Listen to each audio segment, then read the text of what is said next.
ক্লিকিয়া কিভাবে ডিপোজিট করবেন, কিভাবে উইথড্র করবেন সম্পূর্ণ প্রসেস আপনাদেরকে দেখাবো। এখানে ডিপোজিট করব। ডিপোজিট করার জন্য আমরা ডিপোজিট অপশনে ক্লিক করব।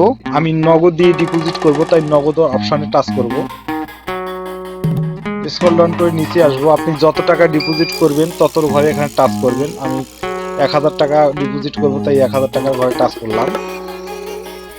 এখানে আপনারা ফোন নাম্বারে টাচ করলে আপনার নাম্বারটি শো করবে, এটি শুধু টাচ করে ধরিয়ে দিবেন। ডিপোজিট বোনাসে ক্লিক করলে আপনারা বোনাস দেখতে পাবেন। তো বন্ধুরা, বোনাস নেবেন না, কারণ বোনাস নিলে আপনারা টার্ন ওভারের ঝামেলায় পড়ে যাবেন। এখন আমরা ডিপোজিটে ক্লিক করব, কনফার্মে ক্লিক করব। উপরে দেখতে পাচ্ছেন তারা একটি নগদ এজেন্ট নাম্বার দিয়েছে। এই নগদ এজেন্ট নাম্বারে আপনাকে 1000 টাকা ক্যাশ আউট করে পাঠিয়ে দিতে হবে। ক্যাশ আউট করে পাঠিয়ে দেওয়ার পরে একটি ট্রানজ্যাকশন আইডি নাম্বার পাবেন। ট্রানজ্যাকশন নাম্বারের ঘরে বসিয়ে টাকা পাঠানোর পরে একটি স্ক্রিনশট নেবেন। সেই স্ক্রিনশটটা প্রাপ্তি ইচ্ছুক এইখানে ক্লিক করলে আপনার স্ক্রিনশটটা ধরিয়ে দিবেন। তারপর জমা দিনে ক্লিক করলে আপনার ডিপোজিটই হয়ে যাবে। এখন আমরা উইথড্র করব।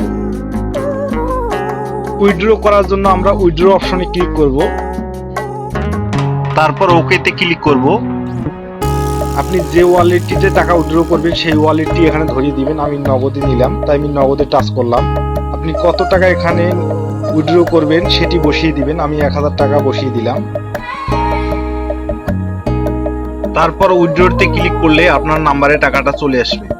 এখানে কোনো সমস্যায় পড়লে উপরে দেখতে পাচ্ছেন মেসেজ আইকন। এই মেসেজ আইকনে ক্লিক করে লাইভ চ্যাটের মাধ্যমে আপনার সমস্যার সমাধান করতে পারবেন। তো বন্ধুরা, ভিডিওটি ভালো লাগলে লাইক দিবেন, ভিডিওটি কেমন হয়েছে কমেন্ট করে জানাবেন। আরো এই ধরনের ভিডিও পেতে চ্যানেলটি সাবস্ক্রাইব করে রাখুন। আজকের মতো এই পর্যন্ত।